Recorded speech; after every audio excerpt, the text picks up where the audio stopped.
Now, though, let's get to the qualifying draw for the 2023 Women's World Cup in Australia and New Zealand. It's complete. England, Jess Crichton, have been drawn in Group D with Northern Ireland, Austria, North Macedonia, Latvia and Luxembourg. Jess, put this into context for Northern Ireland. Had a tough result against England earlier this year, didn't you? But how do you assess what they'll make of this? I think, you know, it had to happen, didn't it? A home nations battle, England against Northern Ireland. It would be a great matchup. But you know, from an England perspective, they are one of the top sides in Europe. They're sixth in the world, and they will be expected to dominate this group, I think. You look at the teams, just to put it in a bit of perspective, you look at teams like North Macedonia, 131st in the world rankings. And, you know, whereas the England players are full-time professionals, some of them household names, North Macedonia are still working on their first ever women's football strategy, just to put it into context. So England will be expected to do well in this group. They should top it. But I'm excited to see that match up with Northern Ireland, who have been the talk of women's football in recent weeks. Yeah, what do you make of their chances for qualifying? Yeah, you know, back in 2003, Northern Ireland as a team didn't even exist. So the progress they have made has been absolutely incredible. Of course, they qualified for their first ever major tournament recently, getting to the Euros next summer. And what Kenny Shiels has done with those players, the self-belief, the resilience that he's built in those players has been absolutely fantastic. And as you mentioned, you know, Northern Ireland came up against England in a friendly recently and lost 6-0.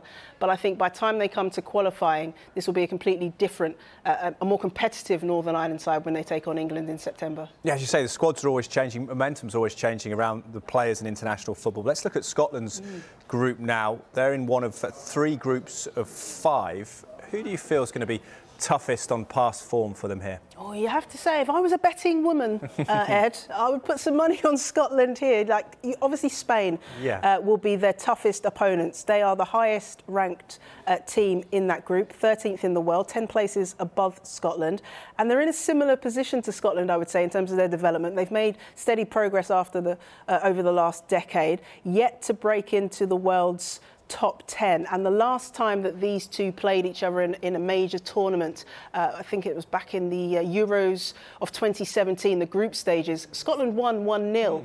So they will take that confidence going into this qualifying round, I think. Optimistic so far then, Jess. What about Wales? France, Slovenia, Greece, Kazakhstan and Estonia. What do you think of their chances? Plenty of Wales players in the WSL, of course. There are.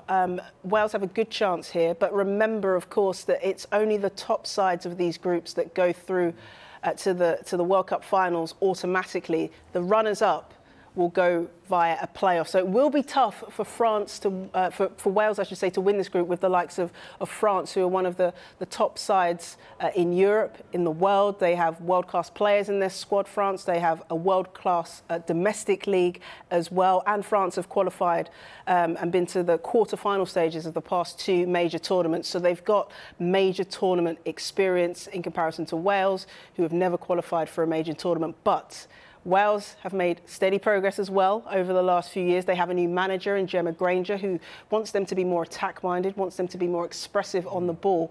And she has told me time and time again that her #1 aim for Wales is to get them to that first major tournament. This is her time to prove it. Yeah, fascinating to see how that qualifying unfolds as well. Quick word on Republic of Ireland. They're also in a group of 5. Quick thoughts on that. Does it look achievable? That looks achievable to them. I'm, you know, not convinced for Northern Ireland, considering where they are in terms of their development, that they can win that group with Sweden, with Republic of Ireland, sorry, in that group.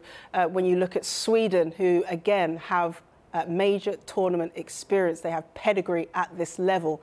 But it's not impossible. Vera Pauw's side, again, developing, coming into their own, becoming more and more confident as professional players. It's World Cup qualifying, Ed. Anything can happen. Certainly Rankings go out the window.